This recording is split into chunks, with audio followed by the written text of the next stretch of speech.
বন্ধুরা, আজকে আবারও চলে এসেছি আপনাদের সঙ্গে শেয়ার করার জন্য hot and spicy momo sauce ও চিকেন স্যুপের রেসিপি নিয়ে। সস বানানোর জন্য প্রথমে নিয়ে নিয়েছি একটি বড় সাইজের টমেটোটা আমি 2 ভাগে কেটে নিয়েছি। কয়েকটি শুকনো লঙ্কা ও রসুনের চোকাটা ছিলে নিতে হবে। এবার একটি পাত্রে জল দিয়ে জলটা খুব ভালোভাবে গরম হয়ে গেলে তাতে সমস্ত উপকরণগুলি দিয়ে দেব। এটা 5 থেকে 6 মিনিট ঢাকা দিয়ে সেদ্ধ করার জন্য রেখে দেব। 6 মিনিট পর টমেটোটা খুব ভালোভাবে সেদ্ধ হয়ে গিয়েছে। এবার এগুলো আমি ছেঁকে নেব। আমি জলটা ঝরিয়ে নিয়ে টমেটোর উপরের খোসাটা ছিলে নেব। এবার এই সমস্ত কিছু মিক্সির মধ্যে দিয়ে একটা সুন্দর পেস্ট বানিয়ে নেব। খুব সুন্দর একটা পেস্ট হয়ে গেলে আবারও একটা পাত্রে 2 চামচ মতো তেল দিয়ে তাতে সামান্য কুচনো আদা দিয়ে দেব। এবার টমেটোর পেস্টটা দিয়ে একটু জল অ্যাড করে দেব। এখানে আমি চায়ের কাপের 1 কাপ মতো জল দিয়েছি।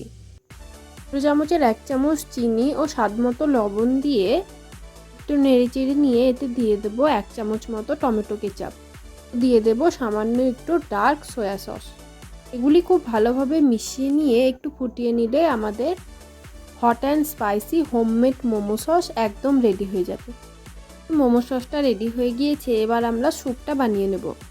স্যুপটা বানানোর জন্য আমি প্রথমে একটা পাত্রে চামচ মতো সাদা তেল দিয়ে তাতে কুচনো রসুন ও আদা দিয়ে একটু নেড়েচেড়ে নিয়ে সামান্য একটু কুচনো পেঁয়াজ দিয়ে দেব।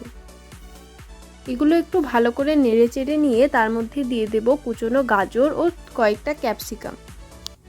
গাজর ও ক্যাপসিকামটা একদমই অপশনাল, আপনাদের পছন্দ না হলে আপনারা নাও দিতে পারেন। এবার এর মধ্যে দিয়ে দেব ছোট করে কেটে রাখা মাংস, স্বাদ মতো লবণ, সামান্য একটু চাট মশলা ও গোলমরিচ গুঁড়ো। এই সমস্ত কিছু লো টু মিডিয়াম ফ্লেমে ভালোভাবে একটু কষিয়ে নেব।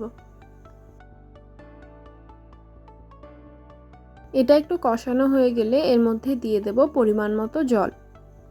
আমি এখানে চায়ের কাপে 4 কাপ জল দিয়েছি।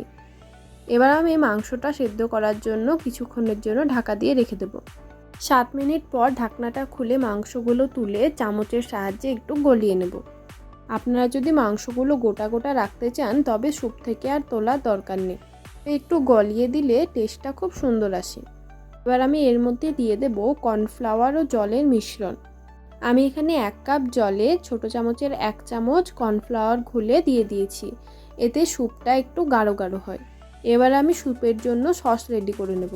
আমি এখানে 1 চামচ চিলি সস, সামান্য একটু ডার্ক সয়া সস ও 2 চামচ টমেটো কেচাপ নিয়ে নিয়েছি। এগুলি খুব ভালোভাবে মিশিয়ে নিয়ে স্যুপের মধ্যে দিয়ে দেব। এই সব কিছু দেওয়ার পর স্যুপটা একটু ফুটিয়ে নিলেই আমাদের চিকেন স্যুপ একদম রেডি। আমি অলরেডি আমার চ্যানেলে চিকেন মোমো রেসিপি শেয়ার করে দিয়েছি, তবে চিকেন স্যুপ ও মোমো সসের রেসিপিটা শেয়ার করতে একটু দেরি হয়ে গেল। আপনারা অবশ্যই এটা একবার বাড়িতে বানিয়ে দেখবেন ও এরকম আরও সুস্বাদু হোমমেড রান্নার রেসিপি পেতে আমার চ্যানেলটি অবশ্যই সাবস্ক্রাইব করে দেবেন।